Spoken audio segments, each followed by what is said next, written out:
morning, everybody. Whether you're on the East Coast, West Coast, or around the world, this is Coast to Coast. You got quite the hair going on this morning, man. What's going on? Yeah, it's I got it up sticking up high. It's You end up doing something yesterday where you didn't have the gel washed out of it yet, or well, I went to a concert last night and I washed it out, but sometimes like when if I sleep a certain way, it'll actually stay up.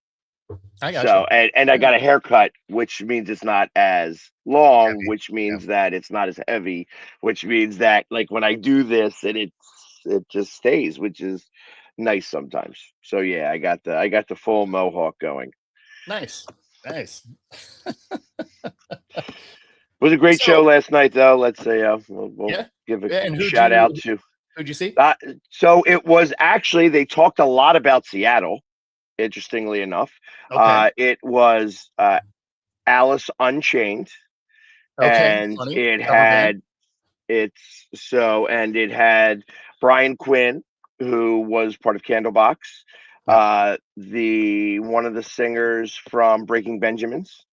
Okay. And also the guitarist, I think the guitarist, or not the guitarist, the drummer from Alice in Chains that Okay. also did it as well. So Brian Quinn, obviously, like it was one of these, and then of course my buddy Nicky, who has, he's just got great vocals. So it was an interesting group of guys put together, and they went and they did uh, the one album from Alice in Chains. It was like a 30-year. It was 30 years Gotcha. ago yesterday. That album came out, so they went and they did like an unplugged. It wasn't unplugged, but it was like a version like that, and they did the entire album. Interesting. Weird fun fact is so the drummer of Alice in Chains, one of his friends was one of my clients when I had my auto repair shop, and I always took on like random projects when I had it, right? And so I don't know if he had it on stage this time around, but the drummer for Alice in Chains has these chain drum set and cymbal stands. And weirdly, I built a set of those. Oh wow! So yeah, so those are sitting in a studio somewhere here in Seattle. And yeah, so I did a full set of drum stands out of chain where I actually welded each link. So yeah. I was gonna say that's not as simple as you would think it is, and it's got to be a certain type of chain. It's got to because you can't have that move. Obviously, you're not going to all of a sudden bang and then the chains fall down. You know what I mean? That's It's got to. Yeah. No, So. it was some time for sure. But cool looking. It came out really cool. So that is always fun. I will tell you that those were not in attendance yesterday, but it's funny because they do tour with them as Alice in Chains. It would make sense they wouldn't be for this one, since that sounded like kind of a unique collection of various bands coming together. Right. And I would say that Brian Quinn, I spent some time up in Seattle. Obviously, I think Candlebox has roots in Seattle. It does. Yeah. So it's that's and I've known Brian now for a couple of years, and he's become a good friend of mine. And it's I tell you, I get so enamored where like I am not musically inclined at all. You know what I mean? Yeah. I can't. I used to be able to sing back at a time where like I was just I would have been a good karaoke singer because I never really practiced enough to be able to do anything more than that. I got you. You put an instrument in my hands and I break that instrument. That's how that works. So, yeah. Fair enough. I tried to learn how to do the violin. My brother bought me a violin because I used to back in second grade. I tried to learn the violin. I literally took the bow and went across the strings, and one of the strings broke. I was like, "Oh, that's funny." Like the moment I got the violin, I'm like, okay, that's where that lives. All right. So. See, I was so I could sing in like elementary school, and then I ended up with this lower register that I cannot sing at all anymore. So if you don't hear me sing, you're welcome. Uh, Yeah, same here now. I used to have 4 octaves, and now I can't even do an octave and a half. So yeah, I have a voice for the radio, and here we are. there we have it. But yeah, it was a Uh, great show last night. They sold out the Ardmore Music Hall, so about 500-600 people were in attendance, okay, and it was a great show. It was a great show. nice. Right on. And no, sadly, I didn't take a picture of that set. Um, in retrospect, I absolutely should have. But yeah, I built That it was back before. in. There was before phones had cameras. It wasn't quite that long ago, but that being said, it absolutely was. I mean, it was back in 15, so it's been a minute.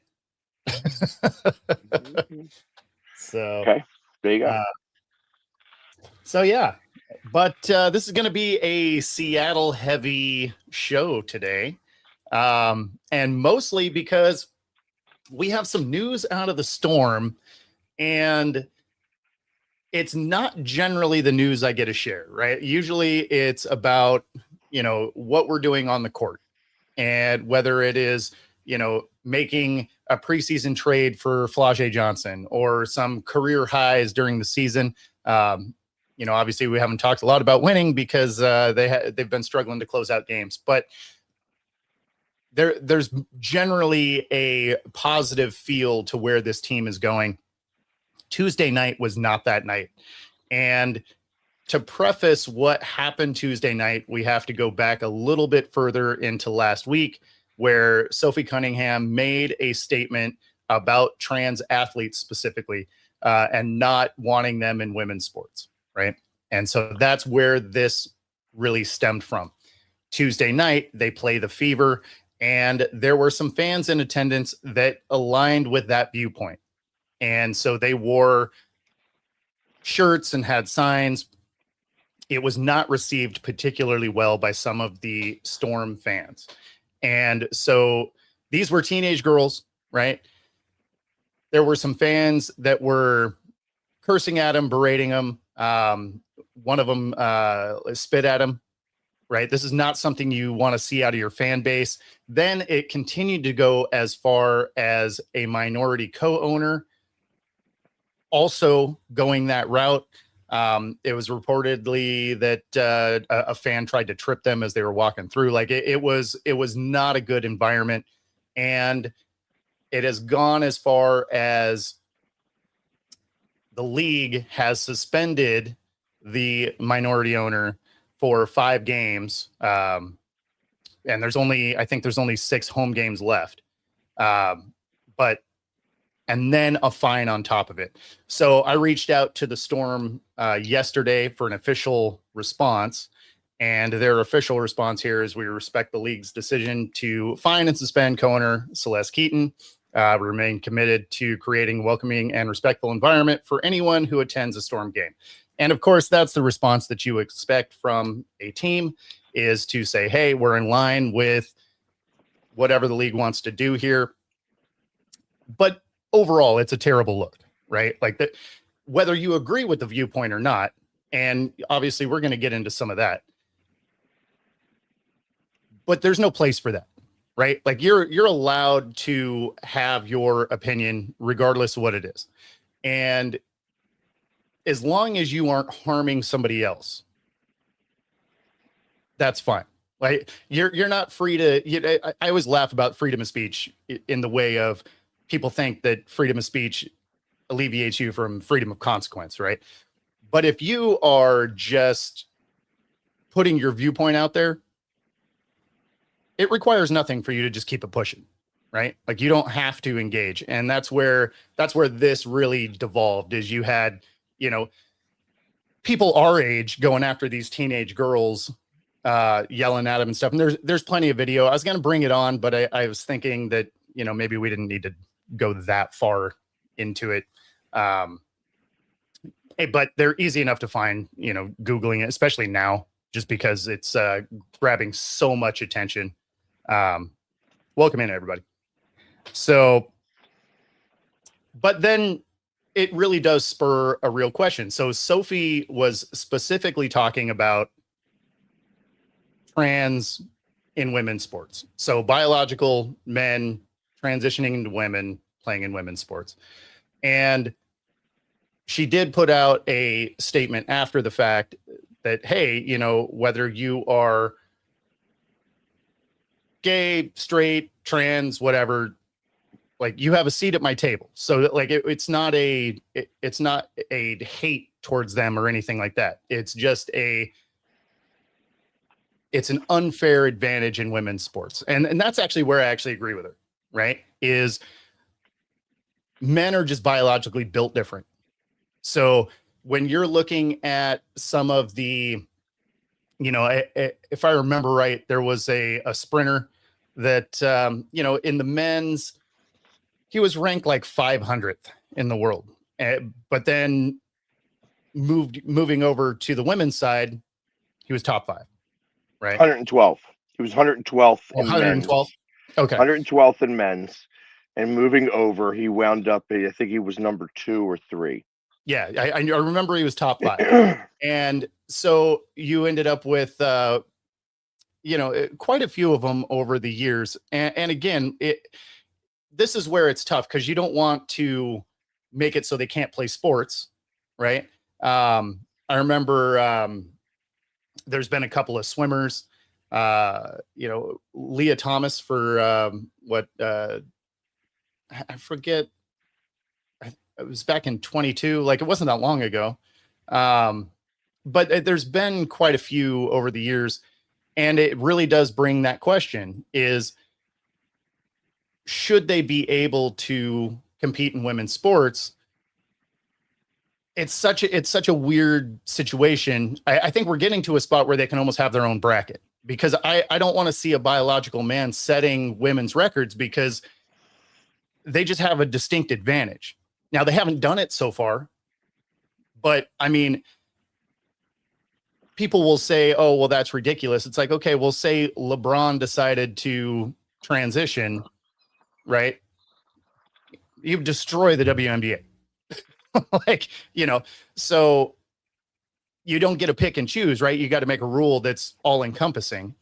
And so that's where this conversation gets interesting, is how do you address that situation? Because you don't want to keep them from being able to play sports. It's not like they're less of a human or anything like that. Like, I have some personal friends that have gone through the entire transition, surgeries and all. And we've actually had conversations like this. It's like, well, where do you fall on this? And that is a kind of a split thing, because on one hand, they want to be able to compete just like everybody else. At the same time, there is a distinct advantage if they are competing against women. And correct, you are all human. And that's why I say, like, this has nothing to do with the human rights end of it, right? Like, you should absolutely be able to go do whatever it is you want to do. When it comes to this, that's where it's tough, because, if we were powerlifting and you had a biological man that transitioned, he's going to have a distinct advantage over women. We just have a different muscle structure and build, and you're inherently stronger. So it's very interesting. So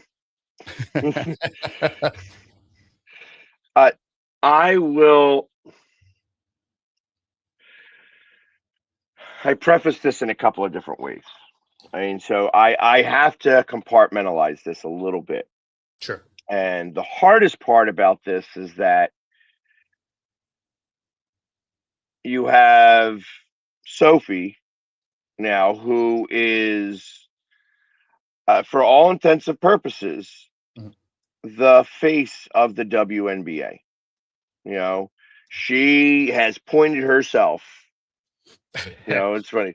Yeah, in essence, she's kind of appointed herself the face of the WNBA, whether she wants it or not. So ultimately, her opinion is allowed to be her opinion, and I can appreciate that in that respect.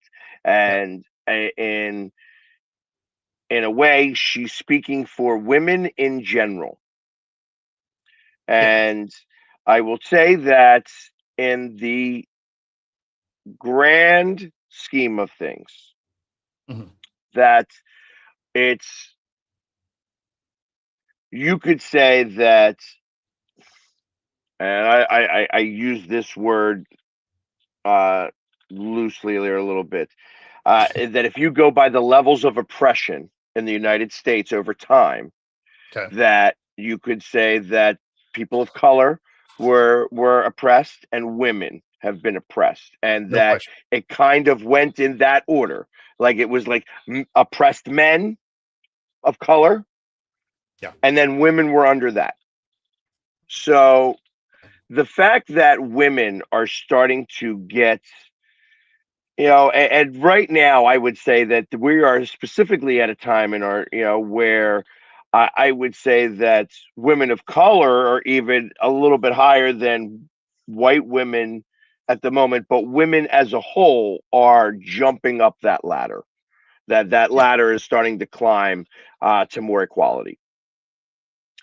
And I understand what she's saying and how she is putting this, in terms of we have to protect this. We Yes. haven't gotten to the point now where it's like everybody's 100% equal. And now we're starting to figure out the when somebody wants to switch sides, you know, Yeah. I'm not taking it away from the person itself. That person has the right to be able to feel and do whatever it is that they want to do. Mhm. However, if you were born a male, Yeah. physically a male, Yeah. and you choose to go by how you personally feel, Mhm. not what your gender that you were born with explains. Now, Sure. and I'm not going into the scientific. I'm not going to go. This is at the very. I'm keeping this at the very simple at the moment. Yeah. So let's keep this. You were born a normal male. As like as normal could be in terms of physical, Yep. and you have decided to transition Okay. to female because of your mental state. Sure. Now, going the other way, let's go the other way. Women who feel that they are male Okay. are not forced or pushed to have to play in the men's sports. These Yeah. women, those women are still considered women. Mhm. They may identify as male. However, they are still biologically women, and in those sports, they would still compete as women. Yeah. And it, let's face it, I'll say with you know before the last 20 years or so, like within the last 2 decades before that, most of the women that competed in athletics had very strong male traits. Sure. Just I'm not saying everybody, I'm not putting everybody in the same basket, but that there was a lot more that had, you know that could I, have I like identified more as male. I like that you're just trying to get canceled this morning. It's fine. So, but they didn't you didn't force them to have to play. They played women's softball. They didn't play men's baseball, and they weren't forced to play men's baseball, even if they identified as men. Sure. It is a new thought process. When I say new, within the last 20 years, Yeah. that uh, that the member of the trans community deserves to be heard above anyone else. And that's where I feel our question becomes. This is where the question actually sits, is that at what point does somebody's human rights start to infringe upon somebody else's human rights? And then at that point, who's in the right?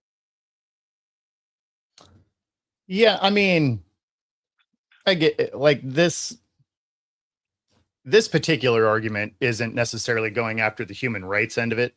Um, but yeah, I mean, like that's true for anything though, is you should be able to do whatever you want as long as it doesn't infringe on anyone else, right? Like you can, I don't care what you do. As long as it doesn't negatively impact my life, who cares? Go live it up, have fun. Do whatever it is you want to do. Be who you want to be. However, If it so but starts now, negatively affecting other people, but that's see, you are not a, and I'm going to put it, I'm going to keep it out of the high schools. So we're going to go into college here. So sure. this is going to be 18 and above. I do Yeah. not want to get into the discussion of 18 and below. No. Definitely I not. feel like that's a whole different world, and I don't, I have stronger feelings about that.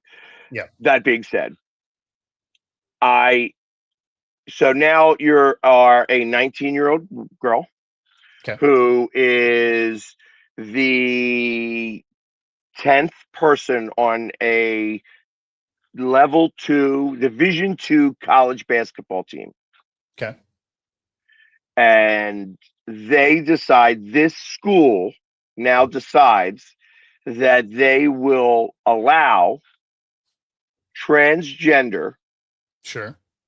to athletes to be able to compete in, a way, like, so because of that, because this school makes the announcement, there are 3 transgender athletes that show up, as and want to play basketball. Team Sure. only holds 12. Yeah. No, now you're off the team. So now you're off the team. You know Yeah. what I mean? And I feel that is, we've hit that note. Yeah. So Yeah. I No, and I mean those things happen. So why I brought up Leah Thomas earlier, right? Is she held University of Pennsylvania records, won the 500 yard freestyle champion, right? So or meter. So I mean it's those types of things. It's just like, okay, well, now you're setting records that might be unattainable, right? And so all of a sudden those don't feel the same anymore. And that's where that argument comes in for, does there need to be a transgender bracket? And before, obviously, there just wasn't enough athletes to even be able to do that. I think we're getting to a spot where you almost can. So, does there need to be a men's, a women's, and a trans bracket? Maybe. I would say, at least, if not that the NCAA will ever be able to make any stance that makes anything, legitimate. You know what I mean? Well, And NCAA does, it finds ways to do everything wrong anyway. So, so I would look at it. I personally feel yeah, that if you choose to transition, sure, your gender, uh, it's that comes with, hey, you are no longer allowed to, you could do, like I said, you could go ahead and play intramural sports. You could do a lot of different things, but you are no longer eligible for that. If I'm a guy and I decided that I want to transition to be a woman. I unfortunately, by making that transition, I am unable to play in those sports in that manner. I have to now step down. It's like I'm now doing intramural, or if there are different, yeah, like I said, one-on-one sports are a little different. However, I always reference that one guy. He was a guy, and went to jail a few times. He was like, and then transitioned to a woman, Yeah. and then became a women's boxer. He was a men's boxer, and he wasn't doing so great. Became a women's boxer, and literally almost killed 3 women because now he was, uh, you know, still physically a male, although his transition happened to remove parts. You Yeah. know what I mean? You No, don't remove all the muscles that that's the come with problem. you being a guy. That's That's the problem. that's the issue. Yeah. And that's my issue with it is, just the body construction of it is you're bigger and stronger. Like it's just natural genetic disposition.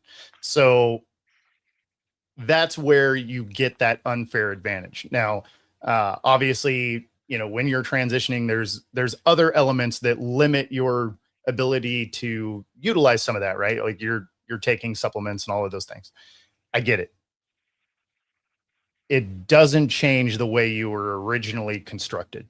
And so that's always been my issue with it. Otherwise, like I don't want them to have any limitation on being able to compete. I just don't want to see you setting a women's record as a biological guy. And so then you run into that weird spot. Like, are you forced to play with the men because that's how you were born?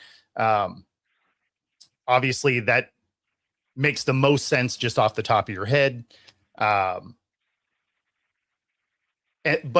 that's why I say, like, you're almost getting to a spot where you could have that third bracket. Years ago, probably not. In today's society, I think you could probably actually make that work. So, I don't know that there's a right answer to it at the moment, but I all I do know on my end of it is having them competing and setting records on the women's side. I can't get behind that because again, you're giving them an easier path to that. And that's not to take away from any of the women. Here's the bigger problem I have is at the beginning of your statement that these 2 young girls who have an opinion at 16 years old, these girls are 16, and they have chosen to protect their gender, that they are women, that they are in Seattle, which was the bigger surprise here. Like listen, out of all the places in the country to think that there was going to be this type of hate that was thrown just because you think that just because I'm for the transgender and I'm 100% for transgender, that I am allowed to throw that type of hate towards somebody who feels differently. Exactly. That's not correct. And to bring that all the way up to the ownership, I understand. I get it. You have friends that are into this mix and whatever. I am allowed to have my own opinion. I am allowed to feel a certain way. So are other people, and they should still be able to feel safe. Seattle, of all places, felt very strongly about that with pride and all this other stuff. But now I feel like that even Seattle, that pride is taking a different thought process. Now, if you are a gay man and you are for listen, I feel the same way. I feel that if you transition from male to female, that you exclude yourself from female sports. That's it. You have done that because until you can remove, there's women have, I think, is it like 486 muscles, and men have like 564. Like there's like 80 different muscles that are there that are more than just the thing that you're removing. You know what I mean? To be able to transition. So Sure. that's So the I'm problem. not sure about You that, but still I'm definitely gonna cannot. Google it. Yeah, I could be way off. So I'm gonna switch this up a little bit in arm wrestling. You know, when I was in arm wrestling and I went to the world championships, there was an athlete. She was from Turkey.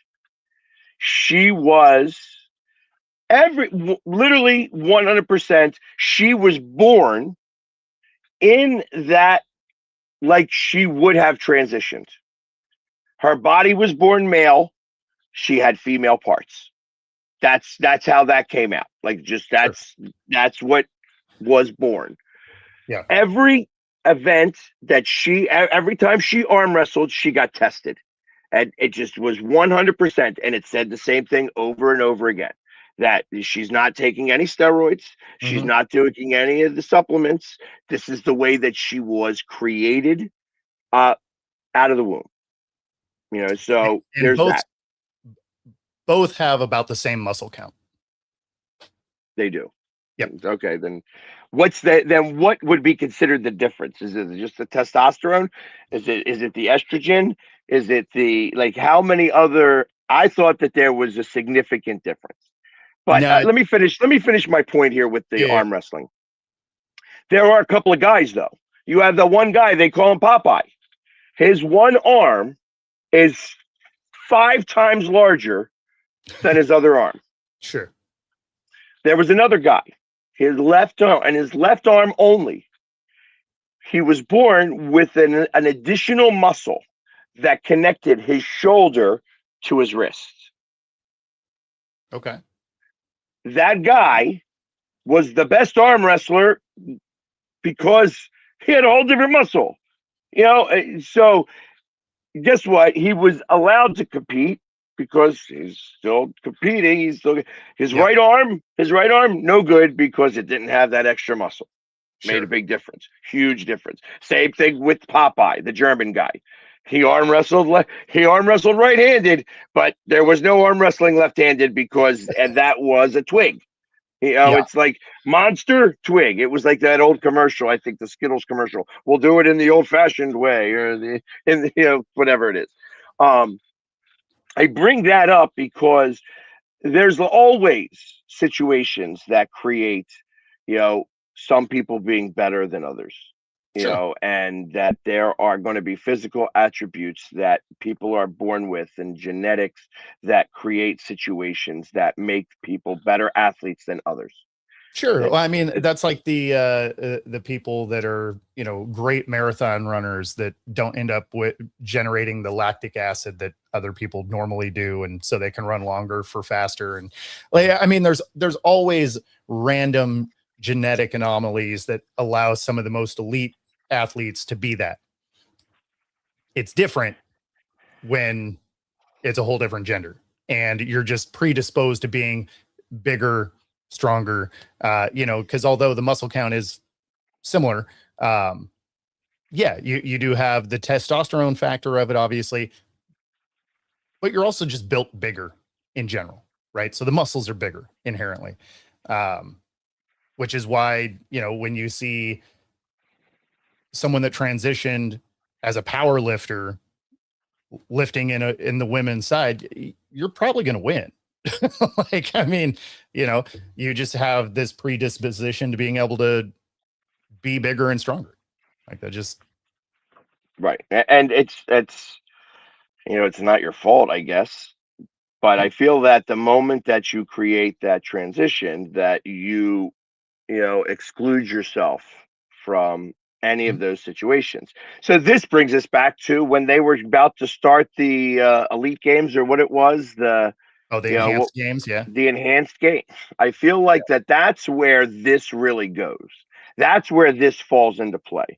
That there should be, let's all right, we can't level the playing field for what's been created, you know, but let's level the playing field for you to be able to compete in a way that you want to compete. Yeah. You know, that's where I think that's where that falls. That you no longer, is it, oh, now you're excluding them? Well, you know what? If I'm an amputee, I'm excluded because unfortunately I lost a limb. You know what I mean? I am automatically put into a different category. If I'm blind and can't see, guess what? I'm in a different category than everybody else, and I'm Sure. excluded because of that. I didn't have a choice in that if I'm blind. I didn't have a choice in most cases with the loss of a limb. Sure. You know what I mean? I am now forced into that category. You have a choice. I And mean, it'd be a difficult choice. I get. This so is but that's true to a degree. I mean, because they do have things like the Paralympics and stuff like that, where amputees do, like, sprinters, right? Like there was a real famous sprinter that I think he was missing both legs below the knees, ran on blades, ended up being kind of a dirtbag and going to jail, but um, but at the same time was a really fast runner, sprinter. So, I mean, even those types of things, they still have the ability to compete. And I think that's where we run into kind of a weird thing. Cause I don't think you should, because you feel like you were born the wrong way, you're just absolved from being able to compete, which is why I think maybe we are finally getting to a spot where there's enough trans people to have their own division. Now, well, obviously, you wouldn't be able to get there in like the WNBA type of that level of stuff, but I'm certainly in college, right? College campuses are big enough for something like that. well, and I think about this. All right, let's switch it a little bit. I'm going to go back to the amputee kind of situation. The Sure. wrestler, the 150-pound wrestler who's only got one leg, Okay. going up against the 150-pound wrestler who's got both legs. Sure. It's again, now it's like, okay, well, he's got to do that, but now he's actually the one-legged guy has got a significant advantage because he's got more muscle mass, he's got more strength because he's Yeah. Well, there's that. Yeah. Yeah. right, Upper he's body he's wise, missing a no leg. question. He's missing a leg. When they question this, when they put this out there, like, well, he should be able to compete, he should be able to do this, and so on and so forth. Uh, there people are finally like, well, how do I compete against this? So they had to. He didn't compete. He wasn't able to compete Yeah. because you're not able. It's almost not fair, Yeah. and He's too that's big. what this is creating. That's what this is creating. That one makes sense because, at 150, yeah, he would be structurally much bigger Significantly stronger. everywhere else, right? Right. But if you put him in a weight class where he's similar build, then not having the limb, A heavyweight where there's 300 pounds, or you can go to unlimited weights. Now all of a sudden it's a different scenario. Somebody could have 350 pounds or a 40-pound difference, and you're going to have a different comparison.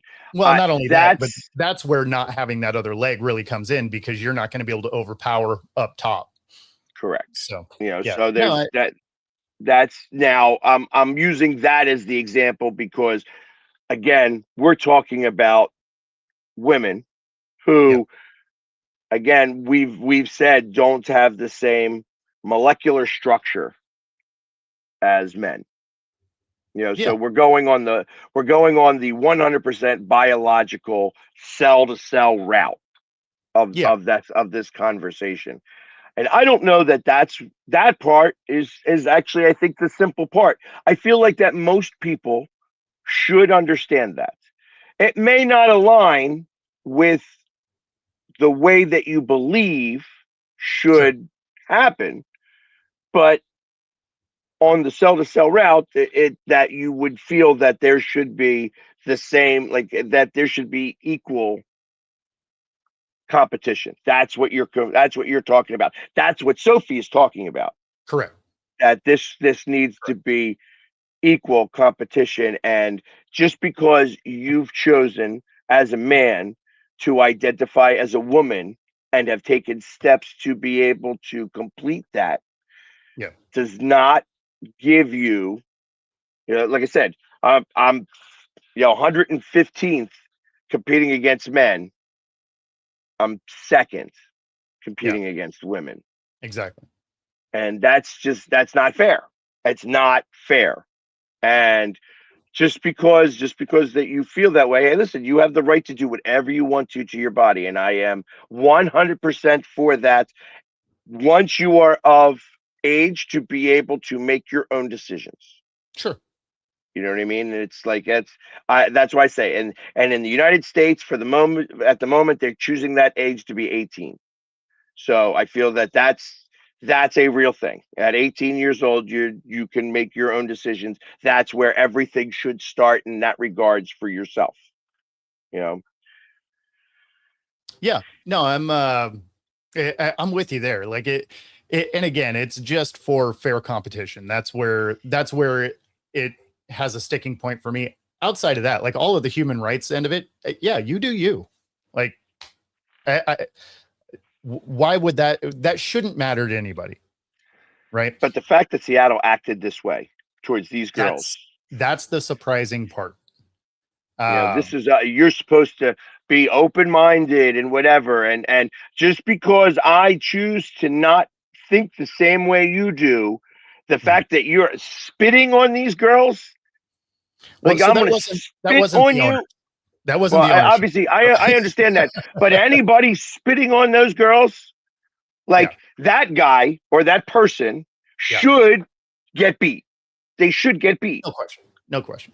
You know what I mean? Certainly shouldn't be allowed back in that stadium. Like, what are you doing? Like, these are teenage girls that are sticking up for, them in their own sports. I mean, I don't see why something like that is offensive, because they weren't saying anything about the trans community. And it was just the T-shirt and a sign. Yeah. Okay. So yeah, I only saw the T-shirts parts. I didn't. Well, they were holding a sign that basically was in support of Sophie, which, okay. Again, you're allowed to do that, right? I mean, think of how many times you see signs that are like "Cowboys suck." Nothing happens to those signs, right? Like, and that's more directed than this was. This is just, hey, we want to protect our sport. We want women in women's sports. Fair enough. End of story. That's just what I'm saying. I am, and just because I believe that, and here and my thing is that not only that, it's likely, that they also are very pride friendly. I don't know these girls from anybody, sure, but I can imagine that they are also, because they grew up in Seattle and they felt a certain way. Well, how pride friendly are you going to be now? After that, like how much am I going to be interested in taking the side in anything else beyond that because of the way I was treated on this?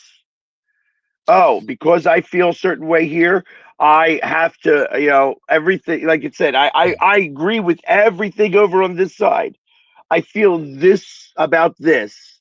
Now, all of a sudden, because you acted the way you did, now I changed some of my thought process on this. I am not as excited to be able to support you guys here because of the way I was treated, because I just felt. Yeah, I mean, it's supposed to be. Way. You always, especially when it comes to Seattle, you always expect it to be very inclusive. The WNBA, you expect to be very inclusive, right? Like that's, sorry about the stray there, buddy. But, you expect those things to be inclusive. And what they were saying was not negative towards any of the LGBTQ community. Right. Like there was nothing derogatory towards that, that end of anything. Like it was just literally keeping women in women's sports. With girls trying to empower women. Yeah. And the fact that the LGBTQ community, who specifically, like, I'm not going to put everybody from that community. I was going to say a very small window of it. Let's not burn the whole community. Yeah, but that was not the case. And the truth of the matter is that it's probably supporters that really don't even have that skin in the game. I find that the ones sure. that speak the loudest have no skin in this. They just No like question. talking loudly. Yeah. You know, and that's how most of the time this goes. Oh, the person who spit is probably not trans. You know, it's Oh, that's they fair. may be part of the LGBTQ community, but they likely, and I find this most of the time to be true, are just people that are trying to start more stuff. Yeah. So, my man.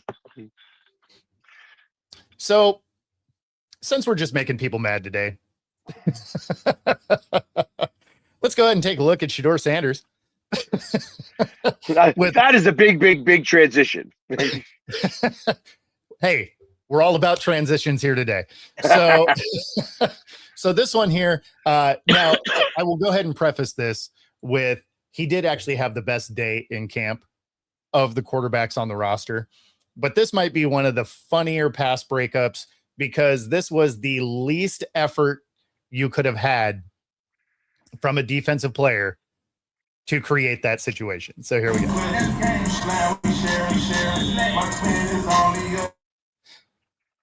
So you see the defender in the middle, standing straight up, arm up, and he throws it straight into his palm. It absolutely hilarious. Let's back this up just a little bit. So you can see him just standing in the middle, not rushing, not moving, literally nothing, straight into his hand. And this would be funny whether it was Shedeur or not. Like any quarterback that throws into that coverage is, I mean, that's just hilariously terrible. Yeah, yeah. Hey, listen, it happens. He's like, yeah, and just tosses it, trying to lead somebody. It just so happens to hit his hand. I don't look at it as anything beyond that. There's nothing to it. It's just funny. The fact that the guy was like, yeah. I mean, imagine being the coach. Be like, hey, I want to see you pressing and trying and whatever. And then you look at the film and you're like, I mean, that was as good of an outcome as you could have got, though. Like, I mean, you know, zero effort or max effort. You still broke the pass up. So I guess cool, whatever. And then, of course, we have Brandon Ayuk constantly in the mix of things. This time around, though, this was a press conference with the coach and the GM. And this sure makes it sound like he's burned his bridge to go to Washington. Evaluating guys to maybe bring in for workouts, whatever. What role, if any, does kind of a player's social media have in that evaluation process? That's a good roundabout question. What a badass you are. Straight badass right there. But no, we look at everything, JP. I mean, it's a great question, but we do look at everything, and you know, we want to make sure it's the right player to be in our locker room, in our bloodstream, and in our culture. So no. He did go on to say that they don't usually look at it, and then paused for a second and was like, usually. So definitely playing a role in this one. I'm guessing we might have seen the last of Brandon Ayuk in the NFL. I don't think so. I think that he is going to, I think eventually he's going to show up at 49er camp. I mean, he has to. If he wants to force his way off or continue getting paid at all, he has to at least show up and fill out the paperwork. Right. Has to at least do that. So anyway, I thought it was hilarious because their response is like, okay, well played. Like, good question. That's a great way of being able to bring somebody up that's without directly, well, and it makes them answer it, right? Because if you're just like, what's the Brandon Ayuk? It's not a situation because he's not on our team, right? Like, it's easy to get away from that one. Asking it the way he did was actually very smart because they're like, okay, well, we have to we have to answer it. Well played, sir. And then one other, we got Baker Mayfield feeling disrespected because they can't get a deal together. Tampa sure looks like they are going to make people play out their last year of their contracts and start a rebuild based on Vita Vea not getting a deal, wanting to get out of there. Baker Mayfield now doesn't have a deal moving forward, playing in the last year of his deal. So this is Baker. To feel disrespected a little bit, understanding what I've brought to this franchise. One, I'm very, very thankful for the chance they gave me. Do not get me wrong on that.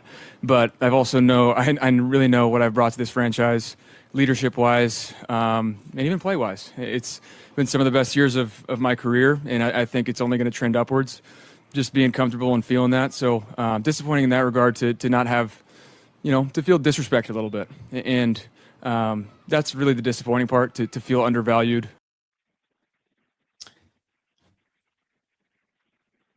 Not the first time in his career, but So here's what I got to say. Okay. 2027, Baker Mayfield starts for the Arizona Cardinals. Okay. I actually wouldn't hate that fit, honestly. I think that's where he goes. I think that the fact that they have chosen to go this route, that is like that. Those statements is like, hey, listen, you got me for 1 year left. That's exactly what I just heard there. I'm here for one more year, and I'm gonna ball out, and everybody else who's looking for a quarterback, come find me because I'm gonna be ready to sign. So, and he said that in a kind of roundabout way in other pressers. They just couldn't include them all here because, well, it'd be 20 minutes of Baker talking. But, he did say that he had set a deadline that at the beginning of camp, there's no more negotiating on his end. So he is just focusing on football at that point. Obviously, the beginning of camp is come and gone. So that's it. He's like, I'm not going to talk about this anymore. It's just football moving forward. He also said that the fact that they didn't get it done will be more expensive moving forward because I'm going to have a good year, right? And so he's betting on himself, and whether he ends up getting an extension after this season with the Bucs or he plays somewhere else, you can argue that he's played every bit as good as any of the other guys that are making $50 million a year, whether it's Trevor Lawrence or Love or Tua or any of those guys, right? In fact, you can say he played better. He's actually won a playoff game. So I think he'll get paid. Doesn't seem like it's going to be in Tampa, though. Yeah, and I would also keep an eye. I mean, there's already been some season-ending injuries. I mean, I saw another, I think somebody on the Titans had an LCL. They're done for the season. Yep. The first quarterback that goes down in camp, and the first true number one quarterback that goes down in camp, I would consider that. Also, I would keep an eye on Denver. I don't think he'd want to do that with Denver. He's not going to want to go somewhere to be a backup. No. They had that. He had the injury at the end. How ready is he? Oh, it was a broken ankle. He's fine. So he's ready to go. That's what I'm saying. I would pay attention though, because I think that there is a disconnect between quarterback and coach there. Okay. And just you would pay attention to it is what I'm just saying. I'm not far out, but I think that Denver, out of all the teams, and if you want to talk about Sean Payton and his relationship with quarterbacks, none of the quarterbacks there have had bright and shiny feeling from him. And it wouldn't, you want to talk about possibly. All right. I mean, he's gotten, what's his name, was traded, right? I mean, he's on rookie contract still, their quarterback there. What, Bo Nix? Yeah. Yeah, he's still on his rookie deal. So, and he's got 2 years left on that. Oh, if they pick up the 5th year, yeah, I think so. So I think again that's what's intriguing to me, because they could play. Now you've got Tampa Bay, who, if they're not trying to spend any money on a quarterback just yet, and they want to figure out what's going on, I and think they like Knicks though. I'm sure they do. Like I said, I again, it's something I'd pay attention to. Yeah, I mean, they I were am broken not ankle away from. I mean, because they would have beat New England. So I mean, they were a broken ankle away from going to the Super Bowl. I don't think they're trying to move on at quarterback. Your assessment of Arizona, though, I could see that, because I don't think they have their quarterback of the future in the building. Well, I agree with that. I mean, we see Steelers. Yeah, the Yep, Steelers could fall into potentially. that category. And He'd it's actually funny. be, culture-wise, he would be a good Steeler QB, because he is that try-hard guy, right? Like, he just gets out there and battles and plays injured, and like, he wants to win. Like that, And that's he actually a good knows Steeler. that division really well. Yeah. So I mean, I know that there's been a lot of turnover in that division since he's been gone, but like he knows that division pretty well. I think he would have a special place in his heart to want to beat the Browns a couple times a year. Right. But you know what? I tell you, I look at what's going on in Tampa, and I'm saying, well, the Saints win that division. Oh, you don't think the Panthers could pull it? Or Nope. I think the Panthers are the Panthers, and I think that the Panthers are. I think the Panthers are an 8-9 team, and I think that the Saints are a better team than that. I think that the Saints win 10 games. And I if think Atlanta gets a quarterback, like if they can figure their quarterback situation, Atlanta gets in Atlanta's way.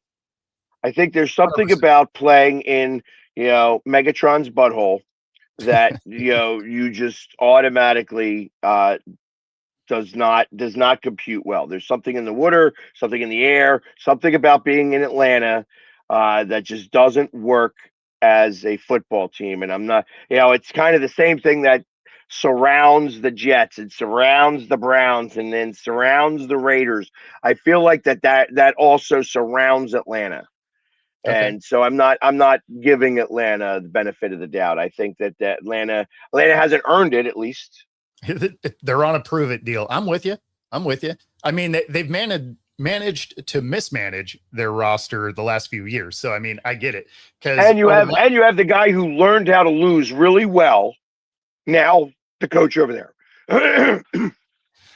Yeah, I never hold it against you too much if you don't have great success with the Browns or the Jets, just because as an organization, they find ways to self-sabotage, even if you have talent. So I always look for anybody's next stop after those locations, right? I mean, when you think of Hall of Fame level guys that coached in those locations, you think of Bill Belichick being with the Browns. You think of Pete Carroll being with the Jets. Like they, I think those organizations are messed up enough that I never count a bad experience there against them. Oh, maybe now what he does in Atlanta, that'll be telling, because you can win. You can win in Atlanta. You may not win at all, but you can at least win. And that's not something we've been able to say about the Browns or the Jets in a long time. That being said, we are up against it time-wise, so wherever you are, however you may be listening, be sure to like and subscribe, whatever platform you are on. And, of course, if you're listening on 97.3 ICU Radio, stay tuned for some smooth jazz coming your way as we, tone it down from the topics that we had to kick this one off. Other than that, we will see you all next week. Enjoy your weekend. Take it easy, everybody. Peace.